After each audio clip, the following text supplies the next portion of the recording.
So you'd like to become a professional artist, would you? That's the goal. And it's great to have goals. However, for a lot of us, college and university simply isn't going to be an option. Either we can't move or we can't afford to go to college. Luckily for us, there's mentorship, a perfectly viable option for many.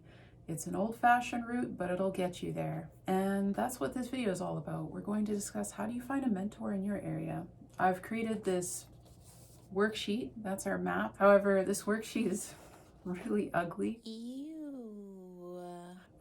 It's what's inside that matters, and in time I'm going to make it into a lovely workbook for you. But for now, time is of the essence, and I want to save you some trouble and stumbling about in the dark. So we're just going to get right into it, ugly or not. You ready for it? What I'm sharing with you here is something I've just discovered by accident over a few decades. Let me tell you, it's worked. It's just 4 simple steps. Without further ado, let's get on to step 1. It's time to adopt an attitude of curiosity. Thinking in this way will not only make your days more interesting, but it will open doors to possibilities that would have otherwise remained closed to you. Here's a little story to help illustrate how life-changing this attitude shift can be. Many years ago, when my children were toddlers, I was working in a grocery store stocking shelves. I wanted to improve our lot in life, but I couldn't see how. We lived on a small island. The chance of relocating was slim to none. The closest university or college was hours away, and I was growing quite frustrated with our predicament. So in this attitude, I showed up to work one day and struck up a conversation with the quietest man in my department. He was a one-syllable answer kind of guy. And I asked him, "So how did you end up here? What did you used to do?" It turns out he and his wife worked in Vancouver in the film industry. They worked on shows like Tom and Jerry, which is a cartoon I grew up on and loved. I was amazed and asked him plenty more questions, and the stories he had, the background was very exciting. I was really curious to meet his wife, so he introduced me to her, and we got on really well. A few times we went out and she showed me how to paint seasonal window displays, which was really fun. A few years later, I would call on her for help because I had been hired to do a gigantic 20-foot mural and I was in over my head. So I asked for her mentorship, her guidance. I wouldn't have been able to finish that project without her. She was indispensable. You see how adopting an attitude of curiosity can really open up doors. I mean, you think you know people. I hope this story helps illustrate for you how curiosity can be your most valuable asset. If you're kind of shy and introverted and you ever needed a reason to go talk to strangers, there it is. That's your homework. For this part, you're going to need a pen and paper. But first, consider this. You were born at a fortunate time. We're living at a period where there is an aging population and there's about to be, or we are in the midst of, a skill shortage. Not just for plumbers and electricians and the kind, but also for artisans. There are older artists out there who would love to pass on what they know to the next generation and leave a legacy with you. So how do you go about finding these people? Okay, this is where that pen and paper come in handy. We're about to brainstorm. On this document that I've included in the video, there is a list of about 23 different artisans. I just sat down and I thought, who might live in a town that could do any one of these creative careers? You can refer to that list. You can certainly add to that list. It's not exhaustive. Here are just a few examples from said list. My daughter made the little animation. I think it's very cute.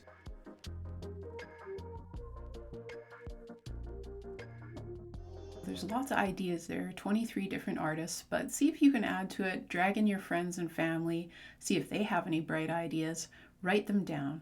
And now we're ready for step 3. So what do I mean by verify? We're going to take your favorite picks from that master list and see whether you are a compatible fit for any of those people. We are ready to begin investigating by taking a closer look. First, note it's not essential, but I recommend doing this next step with a friend or family member. They may have ideas you haven't thought of. Looking at our master list from step 2, make a new list with all of the artists you know in your area. Second, time to do some detective work. Under each artist, write down everything you know about them. Take the time to get to know each artist's background. Look them up online. Find out as much as you can about their profession in general. This in-depth study will pay off later and make a positive impression when you speak with them. Here's an example. It's kind of cheesy, but you get the idea. There's the artist name, the occupation, the years of experience, and the trade history. Finally, take this new list and ask for feedback from friends and family. Together you will find even more mentors. Before we finish with this section, I think it's a great idea to just take a moment and discuss the value of keeping an open mind at this juncture. I know that some of the opportunities available in your area might not be related to your dream career. However, fame and fortune may come. But at this point, if you can build skills and professional connections, that's going to be a game changer later on. So take the opportunities that are close to you. I really encourage you to do that.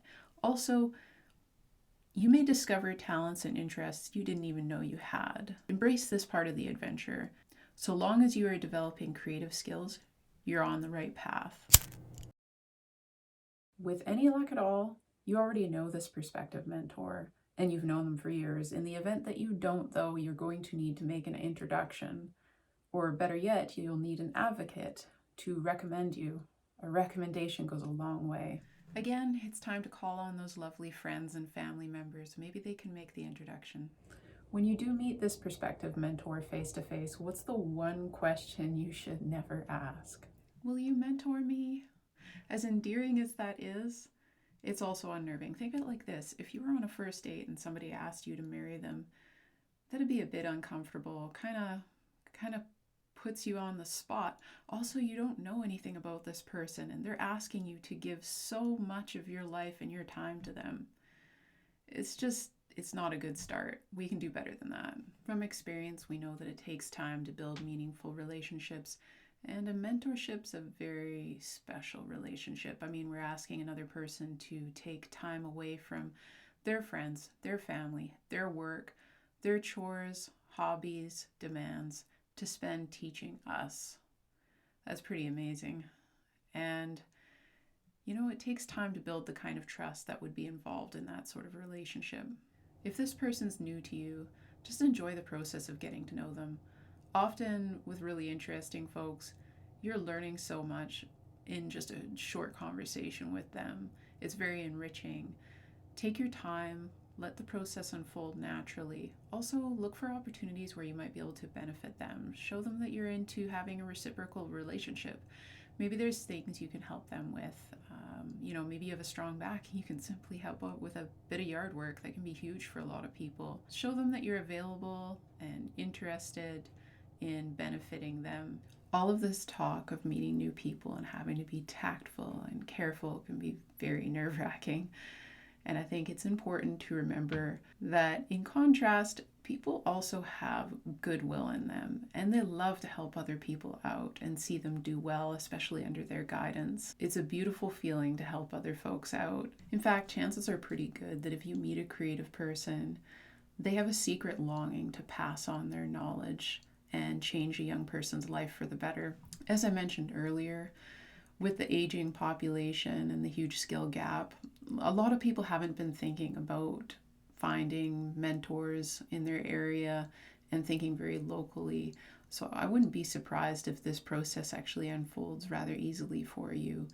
There's just not that much interest from young people to learn anything new in their own towns. Everybody usually leaves town and heads on to what they imagine to be bigger and better things. And the best opportunities you could hope for might be right close to home. Well, I think that just about does it. And now it's in your hands to follow these 4 steps: to be curious, brainstorm, verify, and make introductions. When you wake up tomorrow, put these principles into practice. It will transform your world. The town that you thought you knew so well, like the back of your hand, is going to be a whole new adventure. And pretty soon, you're going to meet your first teacher, your mentor, and begin your creative career. If you run into any questions along the way, reach out and let's see if we can troubleshoot through it together. I want to thank you for sticking right through to the end here. I hope this is a great help for you. I'm really excited for your journey.